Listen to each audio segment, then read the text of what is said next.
জামায়াত ইসলামী এবং ছাত্র শিবির কর্তৃক পরিচালিত ফোকাস বিশ্ববিদ্যালয়ে ভর্তি কোচিং, সেখানে ঢাকা বিশ্ববিদ্যালয়ের প্রথম বর্ষের শিক্ষার্থীদেরকে যারা কোচিং করে চান্স পেয়েছে তাদেরকে নবীন বরণের নামে সেখানে একত্রিত করা হয়েছে। সেখানে আমরা দেখতে পেলাম ঢাকা বিশ্ববিদ্যালয় কেন্দ্রীয় ছাত্র সংসদ নির্বাচনে শিবির সমর্থিত যে প্যানেল, সেই প্যানেলের ভিপি, জিএস, এজিএস সহ অনেকেই সেখানে বক্তৃতা রেখেছেন, ভোট চেয়েছেন।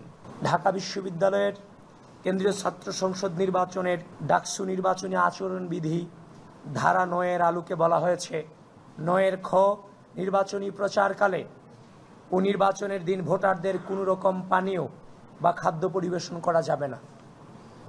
ধারা ৯-এর গ, ভোটারদের কোনো রকম উপঢৌকন বা বকশিস ইত্যাদি প্রদান করা যাবে না। শিক্ষার্থীদেরকে উপঢৌকন প্রদান করা হয়েছে, খাবার প্রদান করা হয়েছে এবং প্রত্যক্ষ এবং পরোক্ষভাবে ডাকসুর যে শিবির সমর্থিত ভিপি, জিএস, এজিএস সাধারণ শিক্ষার্থীদেরকে প্রভাবিত করেছে। এটা সুস্পষ্টভাবে নির্বাচনী আচরণবিধির লঙ্ঘন। আমরা নির্বাচনের কমিশনে এসেছি, আমরা আমাদের জায়গা থেকে আমাদের অভিযোগ জানিয়েছি।